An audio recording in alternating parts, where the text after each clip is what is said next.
Hi, I'm Claire Mitchell, QC. Welcome to the Witches of Scotland podcast. I'm a lawyer who specialises in miscarriage of justice cases, and we're bringing you this podcast because we want to tell you about the women who were accused, prosecuted, convicted, and ultimately executed as witches in Scotland. I'm Zoe Venditozzi, and I'm a writer who's always had an interest in the witches, and I feel that this dark mark against Scotland needs a reckoning. The campaign Witches of Scotland wants three things. Firstly, a pardon for all those convicted of witchcraft. Secondly, an apology for all those who were accused as witches. And finally, a national monument in recognition of all those who were affected by this terrible miscarriage of justice. Over the forthcoming weeks, we'll be talking to a whole host of experts about the history and the modern day connections to the Witches of Scotland. Welcome to the Witches of Scotland, episode 13. Can you believe, Zoe, episode 13? It's absolutely shocking. I'm amazed actually that we've got 13 episodes, that you and I have managed to get together that frequently to record that every week. I'm impressed by us. I'm impressed by us as well. We've done a great job, you and I. Episode 13, we've got a great episode for you. First of all, we've got Peter Ross, author of a book, Tomb with a View.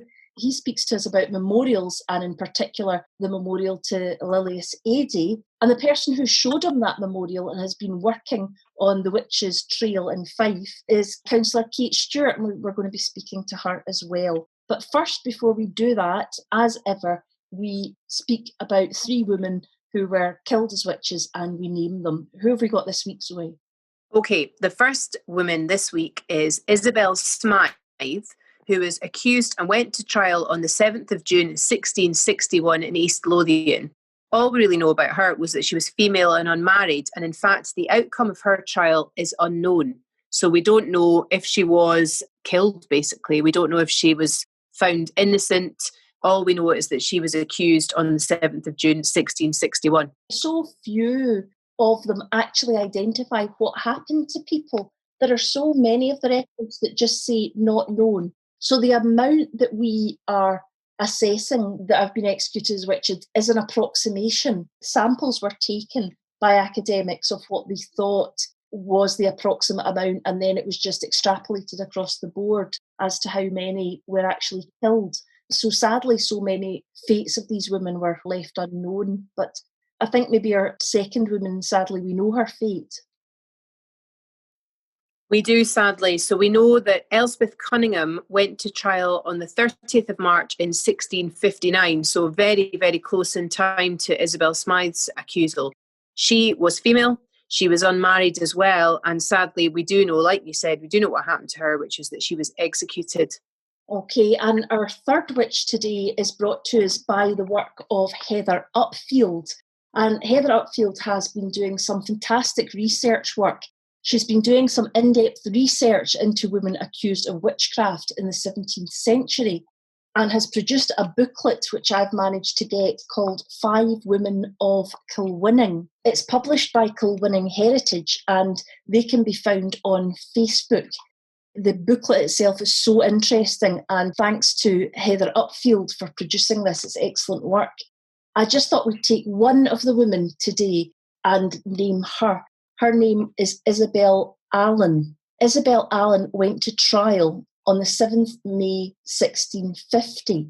From the work that has been done, there's actually a minute which has been found about her case, and it says, Isabel Allen in Kilwinning, being in trilapse in fornication, compeered, and what that means is appeared in the court for the 3rd instance of fornication, and because she was under the suspicion of witchcraft, and withal great with child, and delay proceedings in the meantime.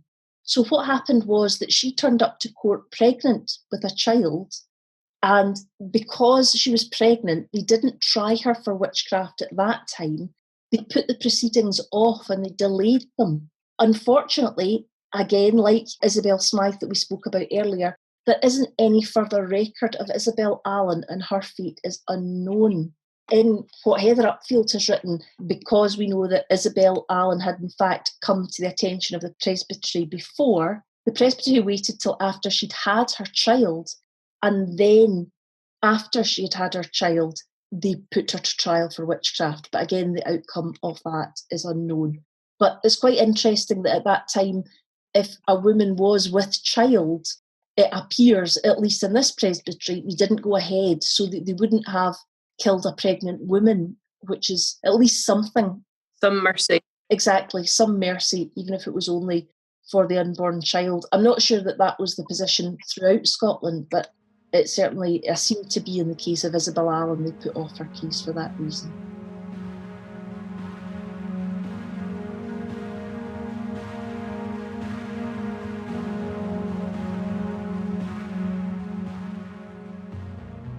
So, without further ado, let's get on with today's show. Peter, thank you so much for joining us today for the Witches of Scotland podcast. Thank you for asking me. I'm really glad to be here. We've particularly invited you on to talk today because of your recent book, A Tomb with a View, which is absolutely brilliant and should definitely be on people's lists for presents for Christmas, nudge nudge. I think it's honestly such a brilliant book that I'm reading at the moment, and it's fascinating talking about, well, why don't you tell us a bit about the book rather than me spraff on about it, Peter? Yeah, well, sure. Well, A Tomb with a View is, as the subtitle suggests, about the stories and glories of graveyards. But what I was very keen to do was to make sure that the book wasn't just about past history. It wasn't just going to be, here's the top 5 dead white guys in this particular cemetery, and here's the top 5 dead white guys in this particular cemetery. I wanted it to kind of reflect, the truth about Britain, the diversity of Britain, and most of all, I wanted it to be about living people as much as dead people. So I wanted it to be about the relationship between the living and the dead, what these places, graveyards and burial sites more generally kind of mean to the people that visit them or kind of tend to them and so forth. So it's really about life as much as it is about death, and I think probably even more so about love. And how people choose to mark when their loved ones have died. Yeah, I mean, that's always an interesting conversation, isn't it? How do you say something about that person's life in their death by carving words onto stone most of the time? A lot of the time we fall back on sincerely felt cliches in circumstances like that. And sometimes people have the choice made for them, much more kind of highly individualistic graves that kind of reflect something of their character. And sometimes people aren't fortunate enough to have an actual official burial spot at all. Sometimes their grave is completely unmarked, as was the case with the poor of the past, and sometimes even now. And, and sometimes people die much more violent deaths and they find themselves buried in spots other than in graveyards. So there's a huge kind of variety of different sorts of site that I talk about in the book. Of course, the reason that we've asked you particularly to talk here with us today about the Witches of Scotland is that's one of the things that we would like to see change, is that we want there to be a state organised, paid for, looked after memorial to the Witches of Scotland. And one of the things that Claire and I first started talking about getting in touch with you was about, of course, Lilias Adey. And I know that you have visited her gravesite and wondered if you could tell us a wee bit about what it was that led you to be there and what your experience was when you visited. I had become fascinated with her story through things that I'd read in the press, really, because there was a kind of well-known reconstruction of what they think her face would have looked like by forensic anthropologists at Dundee University. And I just became aware of her story, the fact that she had died in prison while standing trial for witchcraft. Nobody seemed quite sure exactly how her death had come about. There had been talk about it being suicide. There had been some talk about her just succumbing to torture, possibly in the form of sleep deprivation, or just to the kind of difficult conditions in which she would have been imprisoned. I mean, she was a woman in her 60s, I understand, so possibly not particularly strong by that time in her life. And it's understandable that anyone might succumb to those sort of conditions. And so I decided that I wanted to visit her grave. And I say grave in inverted commas because it's not really a sort of official spot. What happened with her was that because she wasn't convicted of witchcraft, she wasn't executed as a witch, and therefore her body wasn't burned. So instead of that, her body was placed into a wooden box and taken out and buried beneath the tide line in the village of Torryburn, and a large stone slab put on top of it. I think the idea of the stone slab was to prevent her coming back. There was this idea that the body could be a revenant and that the devil could take it over. And so people were frightened of this poor woman who had died. And also she was buried beneath the tide line, so twice a day the waters would pass over her in a kind of strange sort of baptism in this liminal space. So I thought, well, I would like to find that grave. So I went out to Torreburn one day, and Kate Stewart from Remembering the Accused Witches of Scotland pointed out the spot to me. It's not very far out from the shoreline at low tide. It's far out enough to get really messy when you're going out there. So, I was up to near the tops of my wellies and kind of really sticky mud and so on. The stone itself, it's remarkable when you see it, I mean, it's kind of oblong in shape. It's about 4 feet long by 2 feet wide, and it's fringed in sort of slippery seaweed. And all around it is this clinging mud with the kind of footprints of birds in it. And it's a very strange feeling to think that this is where someone, who was treated terribly was then treated badly again by being refused burial in consecrated ground, put down there, and then lay there for a long time. She died in the year 1704. And then what is almost worse for me is that in the year 1852, the site was desecrated, really, I think is the word you would use. The stone was lifted, the coffin was exhumed, and some of her remains were taken out, her skull, a femur and a couple of ribs at least. And these were taken at the request of a local antiquarian, a very rich man called Joseph Neil Payton, who had an interest in old things and in witchcraft and so on and so forth. I just think she was treated extremely badly at a time when severe religion and superstition ruled the land. But for me, it's kind of worse that in the 19th century, someone would treat her with such disregard as a person, really. So I really felt incredibly sorry for her when I went out there. It didn't feel spooky, in inverted commas, or anything like that. It just felt like a very sorrowful and powerful spot. Claire and I visited there because Claire was asked to open up the new witches' trail, the walk between the different villages. So that was quite strange, wasn't it, Claire? We went along and visited that ourselves. Yeah, and you're absolutely right, Peter. The overall feeling when you got there was just one of sorrow. It wasn't anything to do with spooky witches. It was just a really, really sad realisation of what a terrible thing had happened to the woman of that time. We only know about Lilius, of course, because she had a grave, but the other women, and I think in Curis itself, there was a number 31 women who were killed as witches, who were obliterated and never even had a grave. When I think about the fact that they died knowing that they wouldn't receive a burial, and a burial was an important thing, and as you've already identified, consecrated ground to go into the earth, which was a holy place, was important to a person at that time. And the fact that they died knowing that that wouldn't be given to them meant that they died with no peace whatsoever, because they felt that not only were they not going to have this life, but the afterlife was going to be taken from them as well. Why do you think it is, having the experiences that you've had of considering graves, why do you think it is important that when we leave our family and people die, they are remembered by way of a grave or some kind of memorial? Yes, obviously that has changed a little bit over the years, in as much as 3/4 of us now are cremated rather than buried. It's as many as 3/4. And so what that means is that those remains are very often just scattered in a favourite spot. So it's a place that has meant something to that person and their family in life. But still, people are buried and stones are erected above their graves.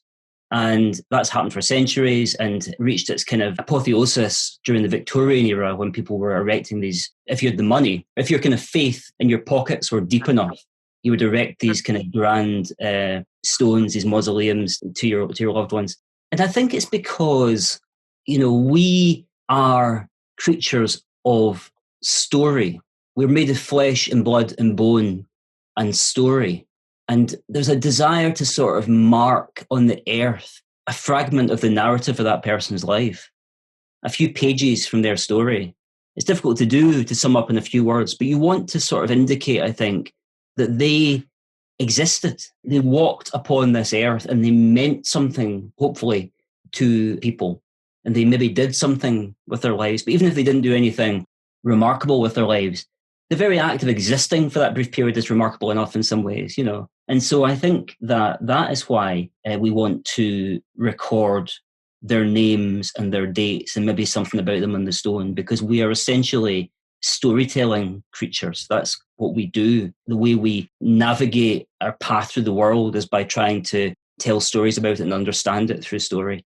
So I think as an extension of that, we write things on headstones, or we erect headstones above the graves to say, this person was here and we loved him or we loved her. I think that's why we do it. I think it's interesting to consider the grave of Lily Sadie, just to go back to that for a moment, that, as you were saying, you know, most of the women and a few men who were accused of witchcraft and were found guilty of it were strangled and then burned.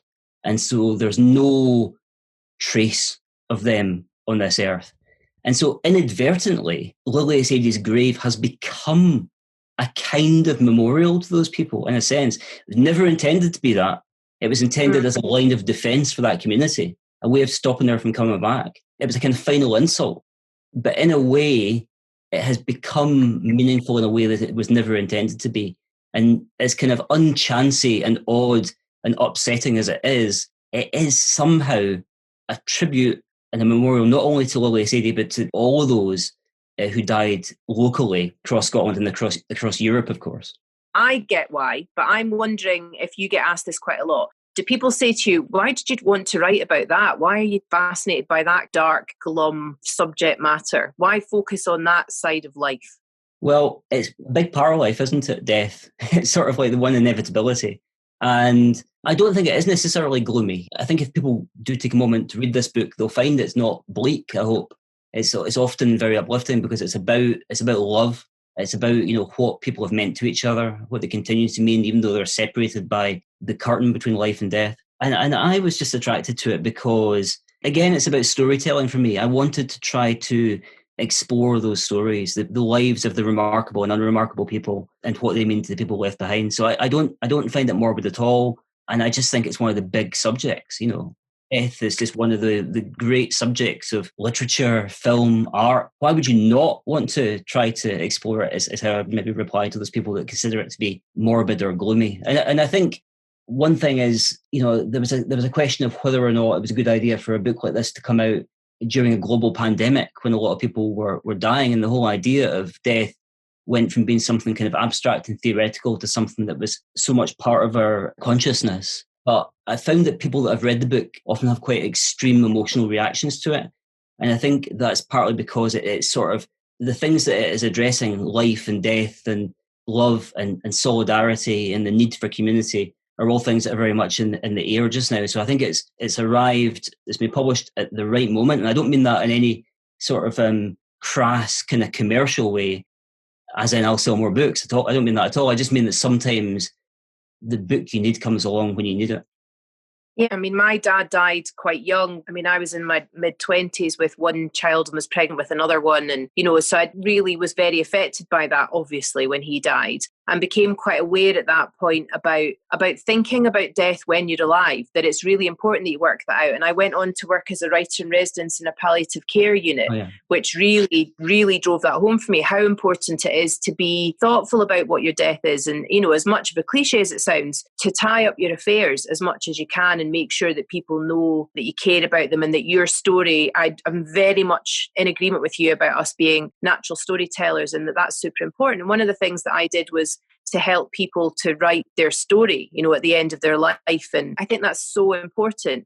So I agree with you. I think that this time just now is a really important time for a book like yours, because it is important that we think about it, not in a gloomy way. And I think you're quite right about that as well, but in a way of thinking, well, you know, how do I want to be marked? Do I want to do what other people have done? What is my meaning to other people and so on, which I think is why it's so important that it ties for us back in with this idea of a memorial for the witches, because there should be a mark for things like that, that we should remember it, and that obviously is a horrible, dark part of our history. But I think it's really important that we reckon with things like that. I was wondering, as you were doing the research, were there any memorials that you sort of grave markers or anything in cemeteries that you came across that you were surprised by, that, were quite unusual markers? The one that springs to mind for me is the grave of an 11-year-old boy called Medi Mera, who had died just a few years ago in a riding accident. Now, he is buried in Kensal Green Cemetery in London, which is a really important cemetery in the history of kind of cemeteries in Britain, because it was the first one in the whole of the country that was of that type that we now recognise as being a Victorian garden cemetery. Previous to that, people were buried in churchyards, but during the Victorian era, a law was passed which meant that you couldn't be buried in churchyards anymore because they were full up. It was unhygienic and unpleasant, and you had to start to be buried in these kind of great outlying cemeteries. Kensal Green was the first one. So I went there because I was aware of its historic importance, and I was looking forward to looking at the great Victorian tombs, even though they're very run down now. There's some extraordinary things there. But what I didn't expect to find was a tomb almost in the Victorian style in terms of its scale, but much bigger than anything that they had imagined. This thing's made of concrete and steel, and it kind of reflects iconography from Christianity and Islam. And it's all to this little boy, Medi Mera. He's got a little life-size bronze statue to him sitting on a bench inside it. And it's also full of flowers. It's essentially a little garden inside, and people can go and sit there underneath the sort of canvas and sit and just spend a little quiet time. And I just had no expectation whatsoever of encountering that. I'd never heard of it. But I was amazed by it, and I wanted to find out more. So I got in touch with the family, and his father, Mr. Mera, who's an Iranian businessman, was kind enough to come and sit with me there and talk to me about the sort of deep feelings of loss and grief that had prompted him to have a vision for this particular monument. And, I think a lot of it is just, like we were talking about before, you love someone so deeply, so intensely, so extravagantly, that you want to, in some way, mark that they lived, that they walked the earth.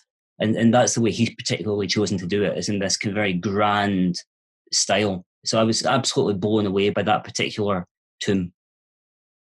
I was hoping that you'd mention that one, because it was just it's just so moving, the idea of that, because I think you write in the book as well that the father initially spent a lot of his time sitting there, didn't he? Yeah, I mean, they run I think it's a property business. And he essentially just completely stepped back from all business affairs for a very long time, at least a year, I think more, and just went and sat there every day. I mean, first of all, he was entirely involved in the design and construction of it. So he absolutely drove that. It was really, I think it's fair to say, almost obsessional what he was doing there. I think he talks about that in the interview. But then after it was constructed, he would kind of go there and sit and just kind of be near, physically and I guess spiritually, near to his little boy that he had lost. So it was a real privilege to be able to kind of sit there with him right next to his son's grave and kind of talk about the most painful experience of his life, but also the extraordinary tribute and active remembrance that he decided to create.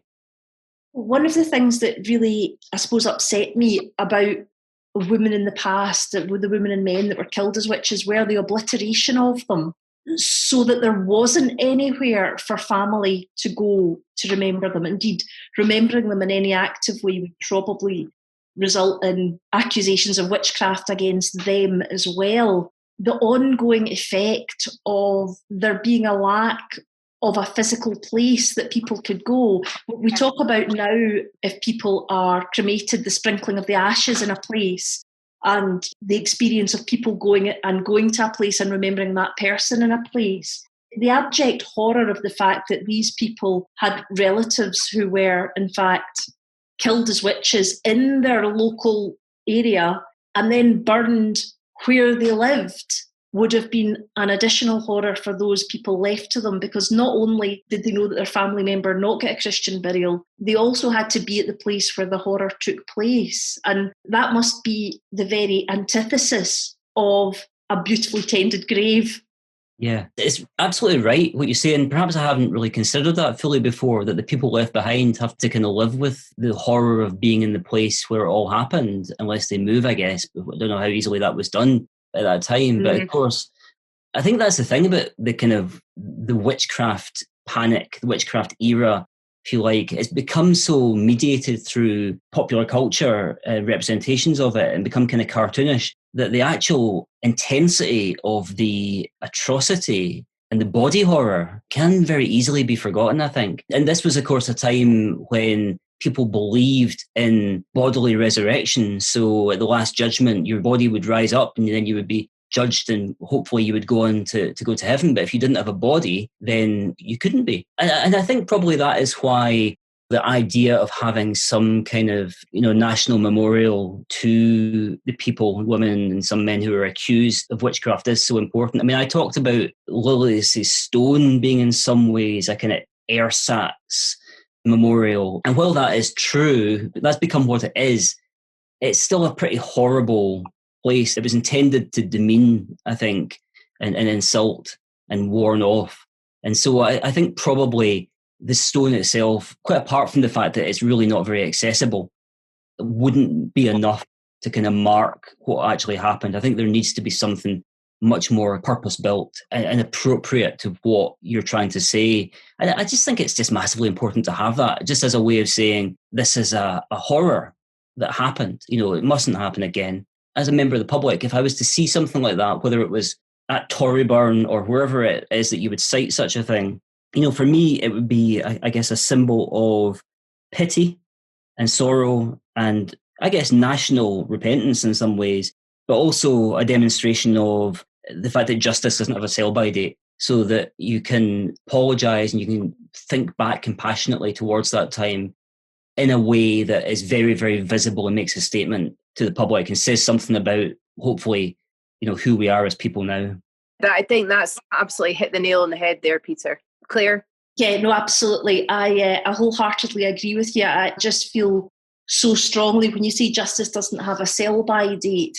When people say, what's the point now in trying to memorialise these women or pardon them? It's so long. Well, the first answer to that is 300, 400 years is a blink of an eye in terms of human history. But also, why shouldn't it be now? There's no better time than now. I can't go back in time and get it 200, 300 years ago. So if we don't have one now, it's the soonest that we can get some recognition of those factors that you have identified, and so that we can have, I suppose, a national conversation about what happened, why it happened, what factors were there, and what factors are still present in the modern world that we can address so that we don't have a future like that again. But I'm really glad, given the amount of time that you've had to consider these sorts of things, that you are pro-memorial. So that's very, very positive as far as I'm concerned. Yeah, it's an opportunity too, isn't it, for storytelling, like we were talking about before.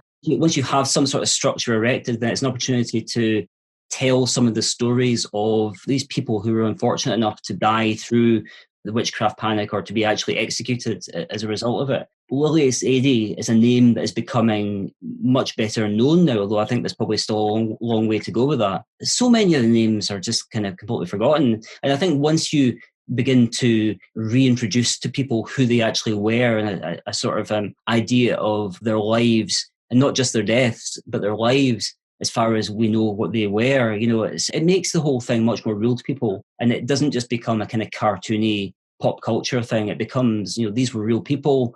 They lived real lives. As you said, Claire, their families had to go on in the aftermath of that. So there's just so many opportunities that will be afforded by such a thing. And I really hope you're able to make it happen. Do you have ideas where such a thing might be cited? Not really is the answer. I just want to get, as the lawyers would say, agreement in principle that a national memorial is a good thing. Ideally, I would like it to be a place which is very accessible to the most amount of people. But I can see good arguments for not having it in Edinburgh. Edinburgh is very accessible centrally. It's almost too concentrated, like everything which is there. And the question is, do we really need it to be a tourist mark? And I mean that in the nicest possible way, that it's possibly a good idea if people know Scottish history and they see the memorial. I'm not saying that that's a bad thing, but it shouldn't be simply a tourist memorial. It should actually be for the people of Scotland, as it were. And there's a very, very beautiful memorial in Norway, the Finnmark Memorial. I don't know, have you seen that? Are you aware of it? I believe I have seen photographs of that online, yes. It's really, really beautiful. It's not particularly accessible. It's on the water's edge. And there are two parts to it, a long structure and sort of building part. And it shows how beautifully it can be done and it has attracted worldwide attention. And it memorialises the women by having their names written on the actual stone itself. And as Zoe said earlier on, sometimes we don't have names. Sometimes we just have entries in books that say some witches and then a date and then the number of executions that there were. So we don't even have those sorts of details. But so I suppose my answer is I'd be happy for it to be anywhere in Scotland as long as it does its job, which is properly memorialising these women and men without tipping over into something that's just there for tourists to come and visit or for people to come and see, expecting to be able to buy pointy hats and those sorts of things. Yeah. I mean, I do think that idea of having, what you were saying about Norway there, the idea of having names where you have them, I would certainly favour something like that, because I just think those names are so important, and where you don't have the names, at least have the dates or the information that you do have. So.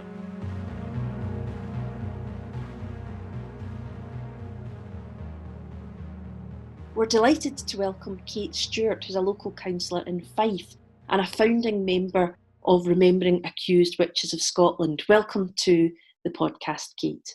Thank you. Thanks for inviting me along to talk about one of my ladies that stay in the village where I do. And she's, to me, a famous lady and that she should be recognised. And that's why I got involved in this campaign, to commemorate her demise. Well, I was going to say, you say that she's famous to you, but because of your efforts, she's become a lot more famous than she used to be. Can you tell us, first of all, you grew up in the area, you live near Curris and Torryburn, is that right? Well, the area is New Mills, but it's adjacent to Torryburn. There's only a bridge, the railway bridge, that separates us. So she stays near where I live. And by staying near where you live, you're referring to her watery grave that she was put in, that we've heard about. Yeah. So tell us what it was that you did that started the campaign that Remembering Accused Witches of Scotland are currently undertaking. Well, as I say, Lilith is a local lady in the area. The only thing that commemorated her was the street names. There is 2 street names at a new housing development, well, a recent housing development. And one is Logan Road, which is probably after Alan Logan, who persecuted Lilith. This is where it gets interesting. The other street is Adia Road, and it's the name Adia that maybe should be Adi, but somebody somehow changed that into Adia. I don't know if it's a softer sounding they wanted or what, but it's a question mark as why they named it Adia instead of Adi. And do you know for a fact it's after the person that persecuted her, Mr. Logan, and it is Adi after Lilius Adi? Do you know that for a fact? Or do you just think the coincidence is too great, it must be? No, because when streets are getting named, local people and councillors, they get asked for recommendations for names. You know, I've done a few myself, but there is a record, because I spoke to the archaeologist Douglas Spears about this, and I think there is an actual record of who named the street, and maybe the reason why is there as well. But there is a record for the old district council archives, so it is there. And Douglas had spoke about it at one point, and that's how I know. I don't know why they said Adia, and it's only the E and the A that changes that. And to me, it should have been Adi. But the reason is I don't know. But there is records there that we could find and have a look at maybe why it was done. If that's the case, it's another wee injustice to the women, you know. That they've taken her name and, for whatever reason, not given it to her properly, just changed it in some way. That is my suspicion, basically. And it's also, I suppose, you might say it's pretty odd that Mr. Logan is given his place, given that he was so keen to have so many women prosecuted as witches.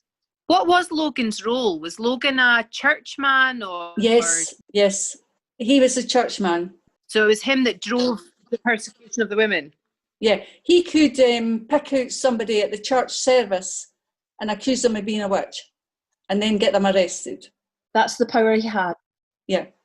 I mean, we hear some pretty crazy stuff on this programme when we speak to people, but the idea that one man could just basically point a woman out and just say, right, she's a witch, and that was it. That was all he had to do. Yeah, he could look people in the eyes and tell that if they were a witch or not. That to me makes him sound himself quite supernatural and a bit, a bit strange.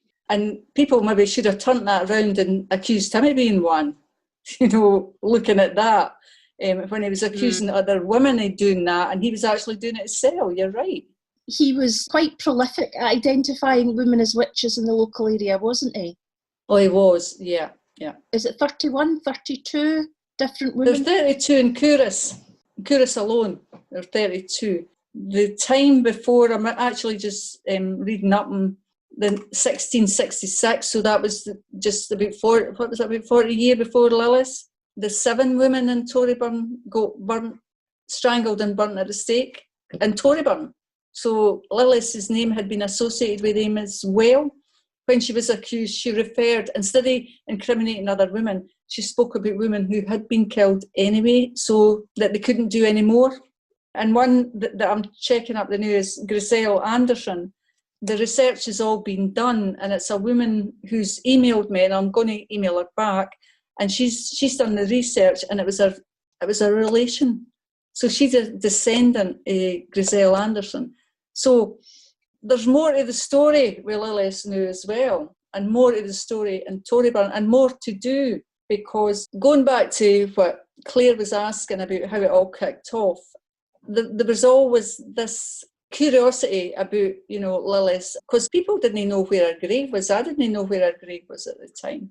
How did you first hear about her, Kate? Did you hear about her when you were wee, or how did you come to know about the women that were killed as witches in the local area? I'd read a bit of the history of the area, and of course Lillis features in that.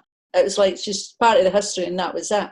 Nobody done much or said much, and it wasn't till I caught up with Sarah Kelly at the libraries. She'd done a workshop on Lillis, and it was sold out. So she'd asked me to speak to people because I was there as well, and I had asked people, with Julian Goodard's article about should we have a national memorial, and I taken that article, I've still got it, and asked people, do they think that should be the case? And I said, if you're interested, go and put your name down and we'll contact you. And they did. So that is what kicked it all off. So Sarah and I had this list of names, and we thought, people are interested, people are thinking the same as us. So we invited them back, and we had a meeting to see if we were all of the same mind, and we were. It just sort of developed as we went. Very quickly, we met Leslie Riddoch and Julian and Louise, Dr. Louise Yeoman and Liz-Anne Henderson, and spoke more about it. And then we organised a conference. But at the same time, I was doing a local initiative and still speaking to Douglas Spears, because he knows everything about Lillis in the area. So if I'm stuck for anything, he's the guy I go to. He has and he loves Lillis. He absolutely loves it. And he found the grave. That's amazing, isn't it? Yeah. So if we want to know anything, we go to Douglas. And he knows about the street naming as well. The day that I first met you was when you invited Claire as one of the people to come down when you were launching the walk, which we've said before on the show, but I want to say again, it's really, really worth a visit. Apart from the fact that Couros is a really, really pretty part of the world anyway, It's a very interesting route to get to know more about it. It's fascinating. But that day that we met you, we also spoke to Douglas Spears, the archaeologist that you're talking about. Fascinating man. And one of the things that I discussed with him that he mentioned to me was, you know, the idea that she should be moved from where she is just now, given a proper burial. And that's something that Claire and I spoke to Peter Ross about, the necessity for people to have a proper burial. What do you think about that? I would love that. And that's maybe part of your goal as well, that, you know, where a national memorial is, if there was a space beside it, maybe that's where she should go. We were trying to find her skull and missing bones. That was part of the campaign as well, though nobody's come forward with anything. And I think it could be in private hands. I had asked Douglas about there'll still be bones there, and he reckons there would be. So it's looking for a place that would be good enough for her and to give her that respectful, dignified and deserved burial, you know, for her. I would love that. And that's maybe something that I would aim for, but I need the backing of everybody who would think that as well. And it's where to put her. If we had a site for the National Memorial, maybe that is the place. If no, there is a couple of ancient graveyards round about here. They're no very accessible, you know, no car parks round about it, anything like that. But there is one along for where she is, about a mile away, but on the top of a hill, and it's an ancient graveyard, that maybe that's the place. Would that have been the place had she died, as it were, just of natural causes without any of this happening? Might that have been the place that she would have been put?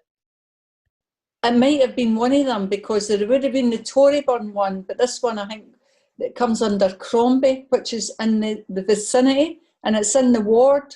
As I say, the ancient graveyard's still there, and it's on the top of a hill where you look out over to the Forth and that, which is quite nice. And when you're up there in the summer, it's a nice setting. So there is maybe a project to come out of that. Has there been any negative feedback from the local community, or are most people on board that it's an injustice that needs to be righted? Yeah, I think what the community here were against was the lighthouse. They didn't want that. They wanted to mark Lillis as being, so they're not against that. The problem was if there was a national memorial, Beamer, the lighthouse, they just didn't want. They don't think they've got the infrastructure, where I think they have, about car parks and toilet facilities, tea rooms, that kind of thing. But it could happen. While we were arranging the conference, I was also locally organising a summer wreath making workshop to mark Lillis's anniversary, and with a countryside ranger and a local group. And we booked the hall across the way from her grave, and it was a great day. And then with the wreaths that were made, we came over and laid the wreaths.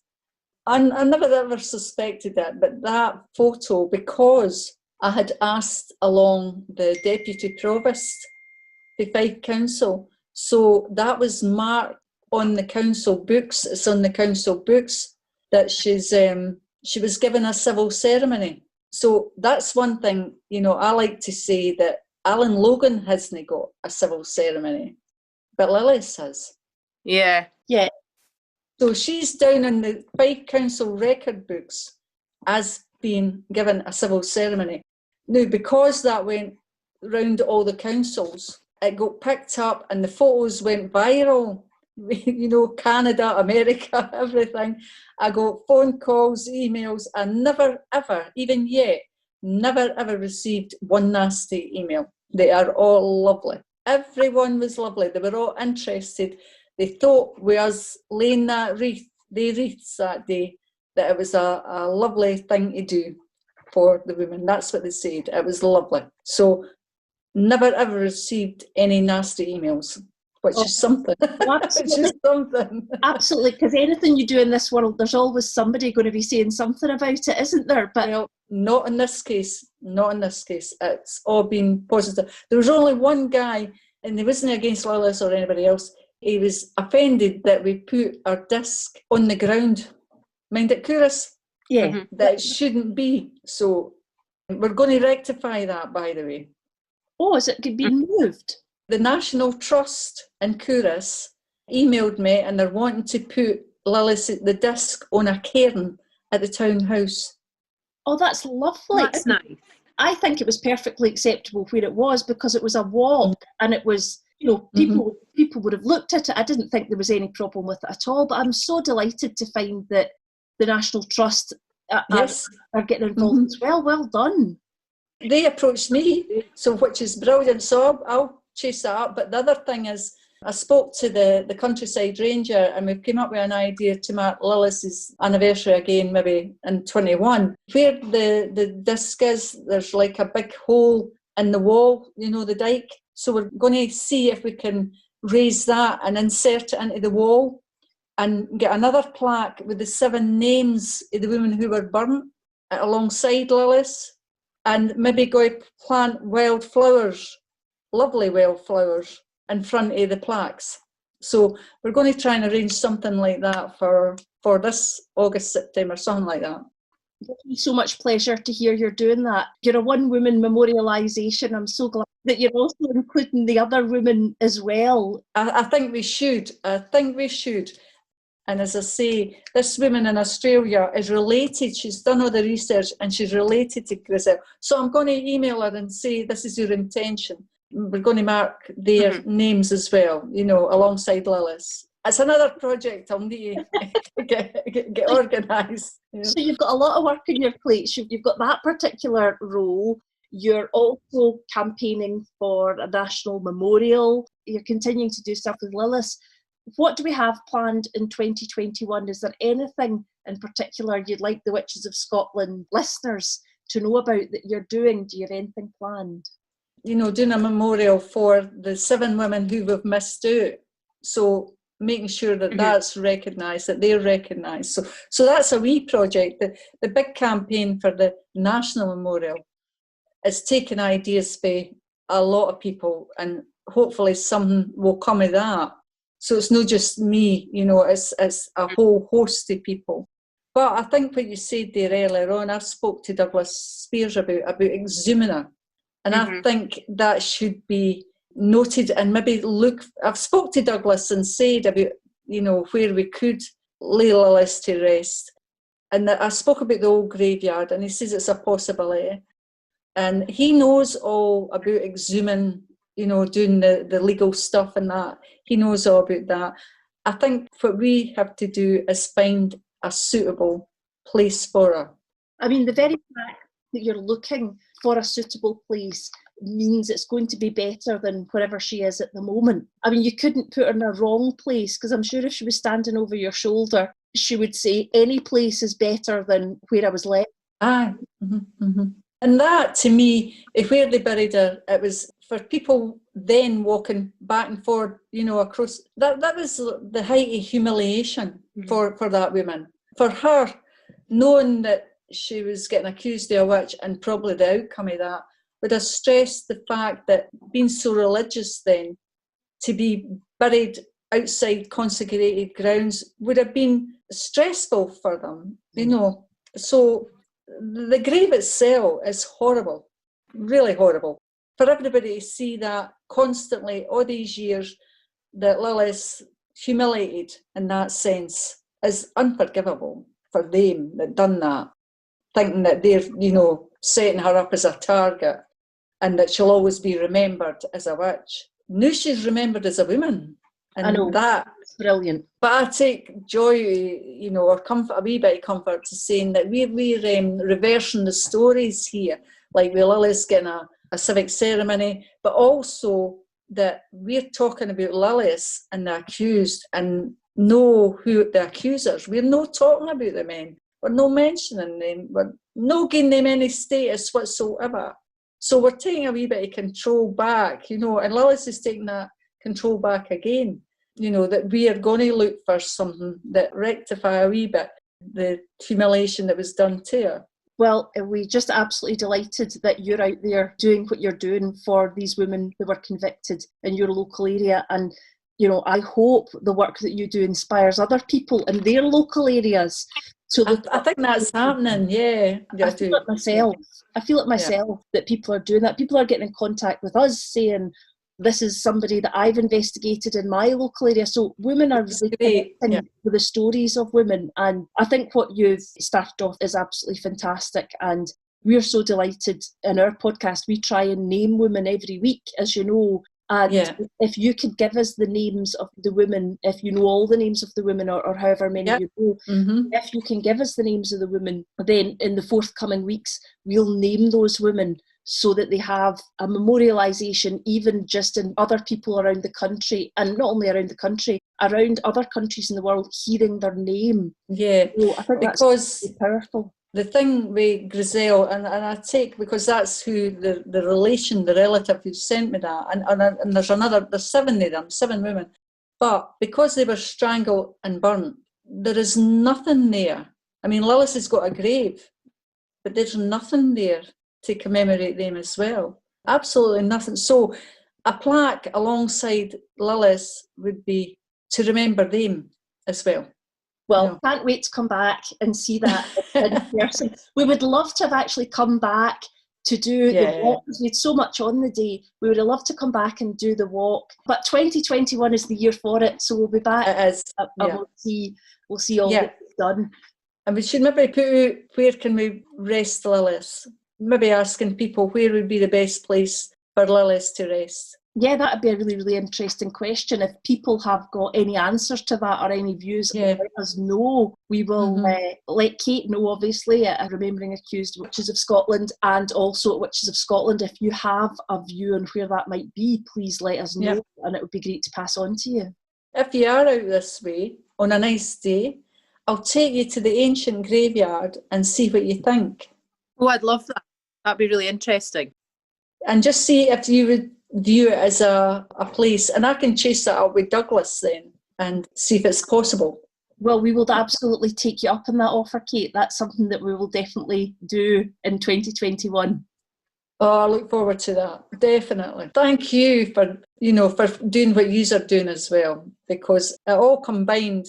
Absolutely. I think there's a real movement towards rectifying, insofar as you can in the 21st century, rectifying what was done to these women, giving them justice, giving them back their name, for you giving Lillis back a dignified ending. All those things are absolutely interrelated. We really hope that 2021 is the year when a lot of these things can happen. Yeah, we'll work towards it.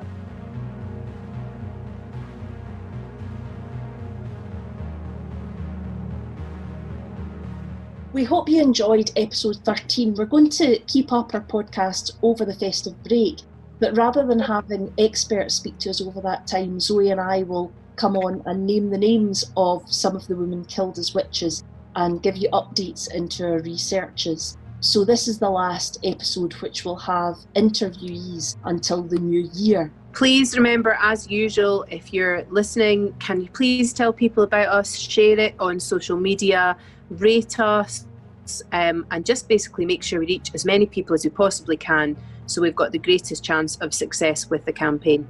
We wish everyone who listens a really nice festive break. Happy Christmas. Happy Festivus. Happy Festivus. Bye. Bye. If you'd like to learn more about the Witches of Scotland, please subscribe wherever you get your podcasts. Sign up for our mailing list at www.witchesofscotland.com to keep updated with the campaign. On that site, you'll be able to find how to link with us on Twitter, Facebook and Instagram.